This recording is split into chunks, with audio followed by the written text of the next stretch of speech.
Le matin, nous sommes partis donc avec mon compagnon pour faire des achats. Il pleuvait, etc. Et puis, il y a une amie qui me dit, il y a un problème à Carcassonne. Donc moi, j'arrive et là, j'ai senti tout de suite, j'ai eu un choc tout de suite, je savais que c'était lui. Parce que Damien me dit, mais non maman, ça ne peut pas être lui. Je savais que c'était lui. J'ai toujours dit, je l'ai senti au fond de mes tripes.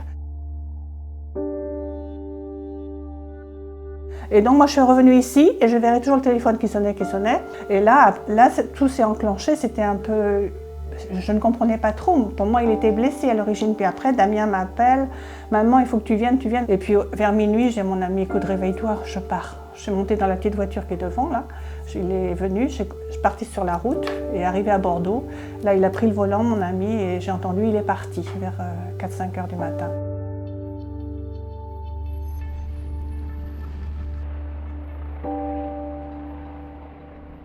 Après, si vous voulez, on s'est retrouvés dans son appartement de la gendarmerie à Carcassonne. Donc on était dans son élément, on était là où il avait ses gardes, si vous voulez. Donc j'ai même dormi dans son lit, etc. Et après, ils sont venus nous dire ça avait permis de sauver beaucoup de personnes. Et ce qui m'a aussi réchauffé le cœur, c'est que le procès a permis d'apprendre qu'il avait réussi à s'emparer de l'arme et à tirer sur le terroriste. Comme quoi, il s'est battu jusqu'à la mort. Et quand je dis il s'est battu jusqu'à la mort, il n'est vraiment pas allé se sacrifier. De toute façon, Arnaud, c'était évident dans sa tête qu'il allait gagner. Vous pensez bien, il se mariait le 9 juin, on avait tout acheté, vous voyez, tout était prêt, c'était le bonheur parfait.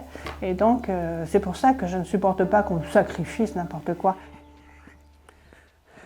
Ils ont toujours faim, ils viennent toujours chercher à manger. Alors c'est chippie et chippeuse. Non, non, non, vous avez vu ce matin? Non, non. Alors voilà, le territoire. Elle mange dans la main en général. Viens. Mais il faut que j'aille chercher des granules. Ah bah non, j'ai rien. Non, non. Eh oh. Oui, Monette. Oui, c'est bon. Ah oui, oui, oui. Ah bah bien sûr, on se parle. Et là, donc Arnaud était toujours tellement heureux de voir tout ce que je réalisais, quoi. Il trouvait ça extraordinaire. À chaque fois qu'il venait, j'avais toujours fait un petit truc, quelque chose en plus. Bon, Arnaud est né à Étampes et nous étions donc très heureux. Son frère est né après 2 ans après, Cédric, et Damien est né après 8 ans après Arnaud. C'était des enfants adorables. Je l'appelais mon petit prince, très volontaire, qui jouait, qui était heureux de vivre, hein, vraiment super. C'est vrai qu'il parlait beaucoup, et comme disent ses frères, il rêve vivant des glaces aux Esquimaux, c'est un peu ce qu'on entend un peu des fois. Mais alors, une persuasion.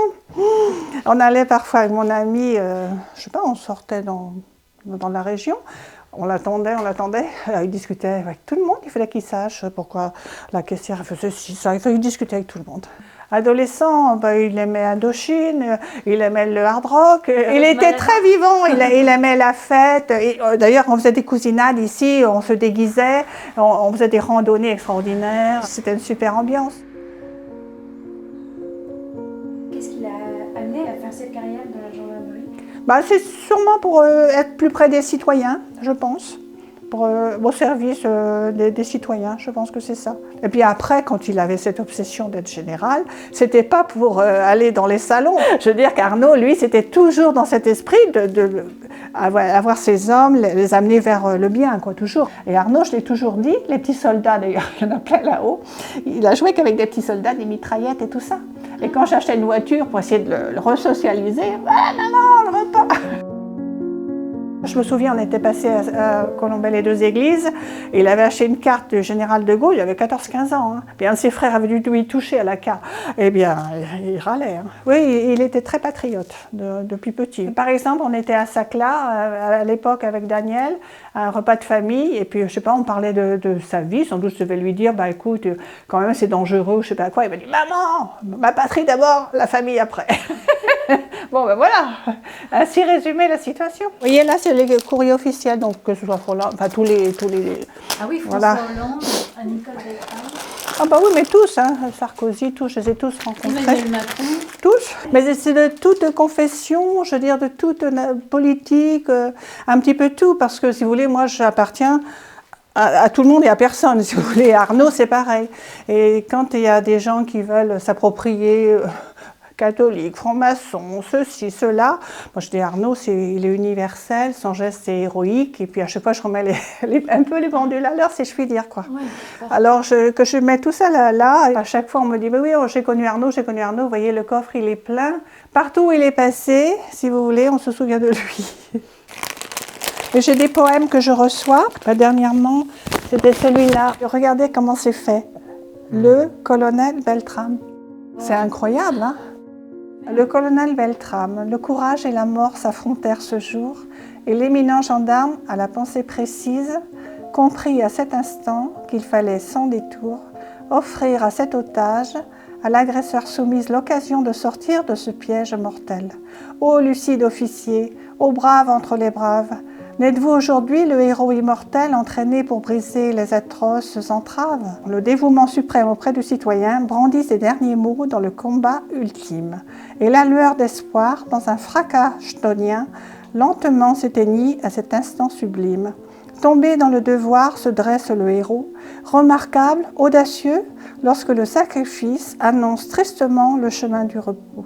Mon colonel, sachez que tous les édifices évoqueront toujours l'éloge et le respect. Michel Contrepoix. Vous voyez ce que je reçois, c'est ce que je vous dis. C'est phénoménal, hein, et ça c'est récent. Arnaud, il est allé, je veux dire, comme une évidence pour prendre la place d'une personne, parce que c'était son métier, c'était son rôle, et c'était à lui de le faire, tout simplement. Je relativise et je me dis que c'était son choix, que je respecte. C'est plus facile, certainement, d'être la mère de quelqu'un qui a eu ce courage extraordinaire que, par exemple, s'il avait raté un virage et que c'était fichu en l'air. Je vis avec, hein. Je veux dire, un deuil, ça se fait pas. Ça n'existe pas à faire son deuil. Les gens qui sont morts, ils font partie de nous. Soit vous prenez des cachets et vous pleurez sur votre sort, soit vous bougez, vous êtes positive et vous dites « mais je vais y arriver ». Il faut que ça marche. Et il faut que ça aille bien, tout simplement. Et c'est cette volonté, mais ça se cultive. Au lieu de cultiver le négatif, il faut cultiver le positif. Et ça, c'est pour tout le monde pareil.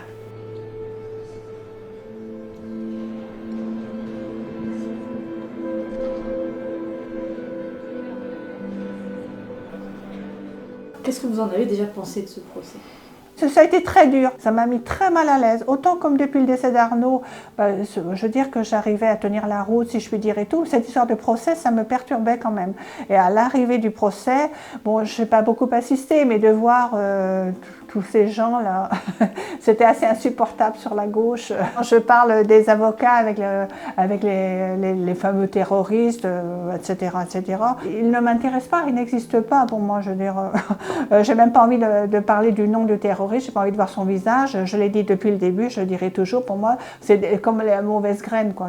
Ça ne m'intéresse pas. D'ailleurs, à chaque fois, les médias ne devraient pas montrer les visages des terroristes à chaque fois. Il faut montrer les visages des victimes, mais pas des terroristes. On leur fait de la pub, c'est n'importe quoi. Alors aujourd'hui, quand on nous dit que eh bien, l'association de malfaiteurs terroristes n'est pas constituée, on se pose des questions sur notre droit actuel. Est-ce que oui, il ne doit pas être à nouveau réformé? Parce qu'au cours de ce procès, tout le monde savait, les 7 accusés connaissaient la dangerosité, la radicalisation et également le passage à l'acte. C'est un sentiment, oui, d'injustice qui est fort et qui marque en tout cas... et qui a complètement sonné les victimes. Comme Marielle, je vais prendre de la distance par rapport à ça, parce que la justice en France, on peut dire que ça ne marche pas très bien quand même. Ça, vous n'êtes pas satisfaite? Non. C'est-à-dire qu'il y a la peur, tout le monde a peur, les mains tremblent. Et vous avez parlé avec les autres parties civiles? Oui, j'ai rencontré Julie et ça, j'étais ravie. C'est la personne que Arnaud a pris la place, qui était l'otage. Moi, je l'ai prise dans mes bras parce que je me suis dit, c'est en plus la dernière personne qui a vu Arnaud, en somme. C'est ça. Et au moins, elle est vivante. Donc ça c'est super. Je lui ai dit, mais au moins, profitez de la vie vous appartient. Voilà, je suis très, très heureuse. Et voilà cette immense stèle que j'entretiens.